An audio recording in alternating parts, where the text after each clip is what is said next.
Bharatiya Janata party की इस राजनीति का चरित्र समझिए। कल तक फरमान सिर्फ दिल्ली से हरिद्वार के बीच में जो कांवड़ रूट पड़ता है उसको लेकर था कि जितने भी दुकानदार हैं, ठेले वाले हैं, वो अपने पहचान को, अपनी धार्मिक पहचान को जाहिर करें। उसको लेकर बवाल होता है। मुख्यमंत्री आदित्यनाथ के प्रशासन की आलोचना होती है।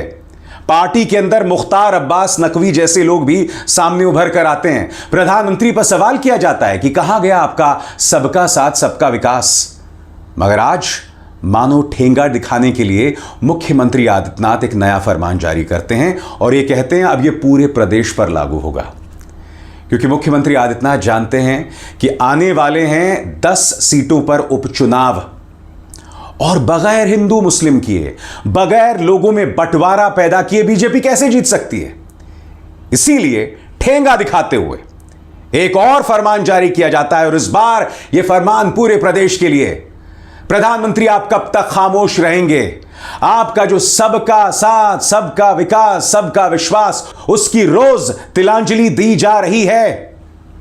मुख्यमंत्री आदित्यनाथ, शुभेंदु अधिकारी, गिरिराज सिंह रोज इस नारे को करारा तमाचा मार रहे हैं और आप खामोश हैं और खामोश होंगे भी, क्योंकि इसमें आपकी भी हामी है। आपको भी लगता है चलिए इसी बहाने चाहे हम चुनाव जीत जाएं। हालांकि हाल ही के लोकसभा चुनावों में जनता ने स्पष्ट कर दिया है कि अब हिंदू मुस्लिम कार्ड नहीं चलेगा। मगर भाजपा भागते भूत की लंगोटी सही, डूबते को तिनके का सहारा। उन्हें लगता है कि इस जहरीली राजनीति से जितना निचोड़ा जा सके उतना निचोड़ा जाए। सबसे पहले दोस्तों मैं आपको बतलाना चाहता हूं कि मुख्यमंत्री आदित्यनाथ ने दरअसल फरमान क्या जारी किया है जो आपके स्क्रीन पर है। सबसे बड़ी बात, ये जो फरमान है इसका जिक्र एनडीटीवी में है। एनडीटीवी ने इसे जायज ठहराने का काम किया है। शॉकिंग भाषा देखिए। सीएम योगी आदित्यनाथ ने कांवड़ यात्रियों के लिए बड़ा कदम उठाते हुए पूरे उत्तर प्रदेश में कांवड़ मार्गों पर खाने पीने की दुकानों पर नेम प्लेट लगाने का आदेश दिया है। आदेश में साफ कहा गया है कि हर हाल में दुकानों पर संचालक मालिक का नाम लिखा होना चाहिए। इसके साथ ही उसे अपने पहचान के बारे में बताना होगा। दरअसल उत्तर प्रदेश सरकार की तरफ से यह फैसला कांवड़ यात्रियों की आस्था की शुचिता बनाए रखने के लिए लिया गया है। साथ ही हलाल सर्टिफिकेशन वाले प्रोडक्ट बेचने वालों पर भी कार्रवाई होगी। यह बयान जारी किया गया है। आपने देखा, एनडीटीवी ने इसे कहीं चुनौती नहीं दी। पार्टी के अंदर कुछ मुसलमान नेता कह रहे हैं कि नहीं, यह तो स्थानीय प्रशासन का आदेश था। मगर आज मुख्यमंत्री ने यह आदेश पूरे राज्य के लिए जो है वो जारी कर दिया।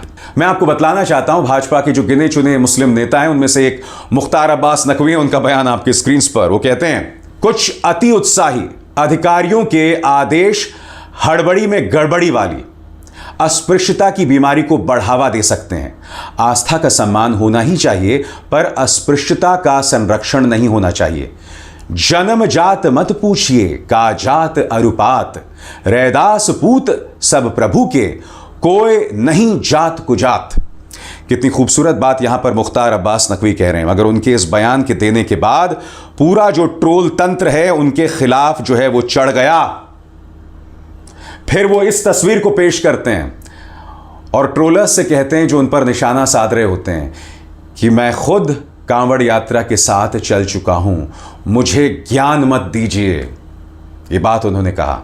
मगर मैं आपसे सवाल पूछना चाहता हूं, आप इतने भोले कैसे हो सकते हैं मुख्तार अब्बास नकवी?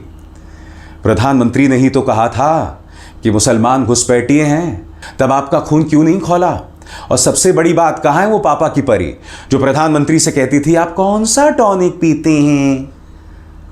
आज इसके बाद कुछ कहा जाएगा और मैं दावे के साथ कह सकता हूं वो तमाम पापा की परियां इस आदेश पर भी भाजपा को जायज ठहराने का काम करेंगे।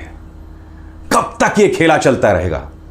कांग्रेस इस पर सवाल उठा रही है। सुनिए कांग्रेस ने क्या कहा। एक गरीब रेहड़ी वाले को आदेश है कि वो अपना सामान अपने नाम की तख्ती लगाकर ही बेच सकता है।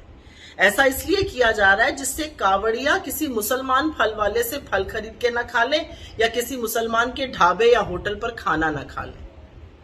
जब बैठे बिठाए कुछ ना हो करने को तो नफरत का छौंका लगाना बीजेपी की आदत बन चुकी है। लेकिन कुछ सवाल जरूर कौंधते हैं।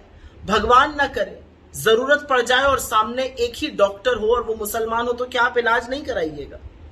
जरूरत पड़ जाए और खून से ही जिंदगी बच सकती हो और सामने वाला एकमात्र व्यक्ति मुसलमान हो तो क्या उसका खून नहीं लीजिएगा?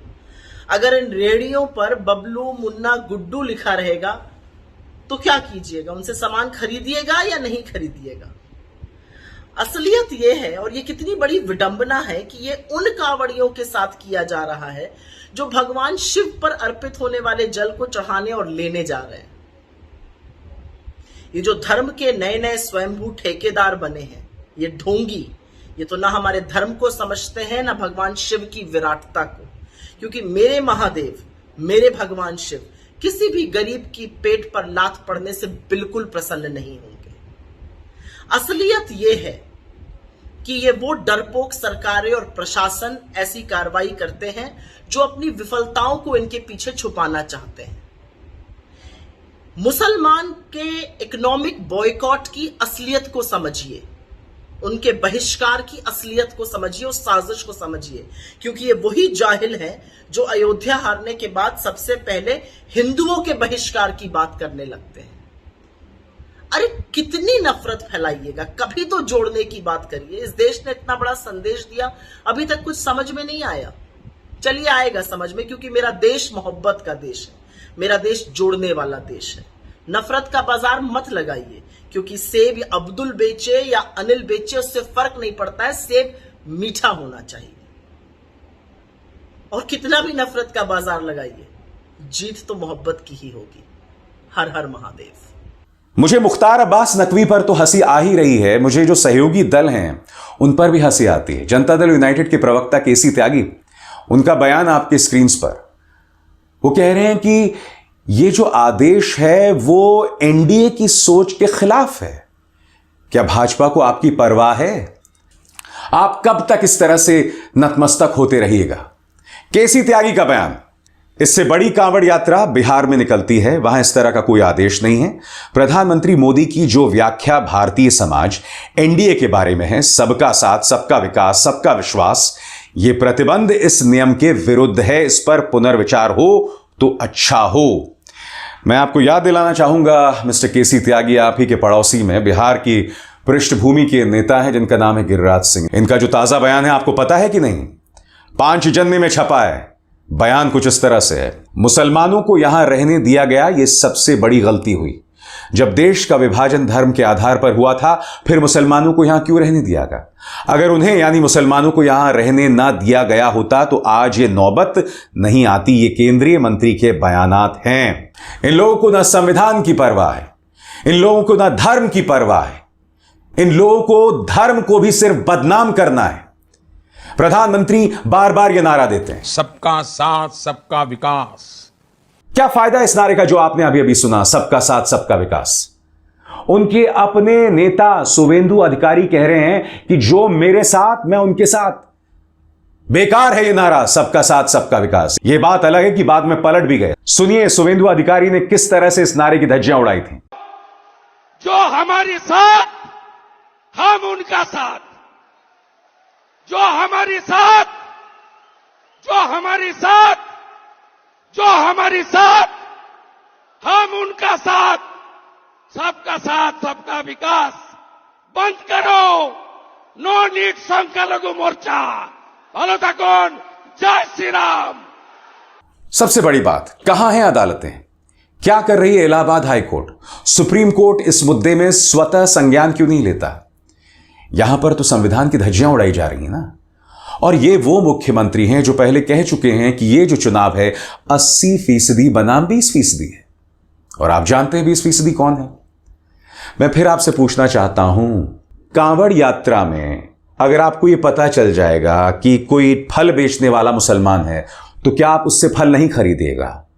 और अगर आप नहीं खरीदेंगे तो आपको क्या लगता है इससे क्या संदेश जा रहा है समाज में? आप किसी से उसकी रोजी रोटी कमाने का जो अधिकार है वो छीन रहे हैं, जो संविधान में निहित है। क्या इससे धर्म का जज्बा बढ़ रहा है? बिल्कुल नहीं। हिंदू धर्म तो इस बात का जिक्र ही नहीं करता। हमारा देश इतना खूबसूरत लोकतंत्र इसलिए है क्योंकि हिंदू धर्म की जो खुली सोच है वो उस पर है। धीरे धीरे उस खुली सोच को नोचा जा रहा है, खत्म किया जा रहा है, और एक ऐसा अजीबोगरीब स्वरूप सामने आ रहा है जिसका नुकसान देश की साख पर पड़ेगा और धर्म पर पड़ेगा और लोकतंत्र पर पड़ेगा। मगर क्या परवाह है प्रधानमंत्री को, जो कहते हैं कि भाई मुसलमान घुसपैठिए हैं, जो कब्रिस्तान और शमशान की बात करते हैं। भाजपा को क्या लगता है कि भाई हर कीमत पर वोट हासिल किया जाए, लोगों को बांटकर ही वोट हासिल किया जा सकता है। मगर मैं आपसे एक सवाल पूछना चाहता हूं, लोगों को बांटकर, दंगे भड़काकर, लोगों में तनाव पैदा करके, समाज के अंदर शमशान घाट जैसी मुर्दनी पैदा करके अगर तुम सत्ता पर भी आ गए तो राजा नहीं कहलाओगे, चांडाल ही कहलाओगे। अभिसार शर्मा को दीजिए इजाजत। नमस्कार। स्वतंत्र और आजाद पत्रकारिता का समर्थन कीजिए, सच में मेरा साथी बनिए। बहुत आसान है दोस्तों, इस ज्वाइन बटन को दबाइए और आपके सामने आएंगे ये 3 विकल्प, इनमें से एक चुनिए और सच के इस सफर में मेरा साथी बनिए।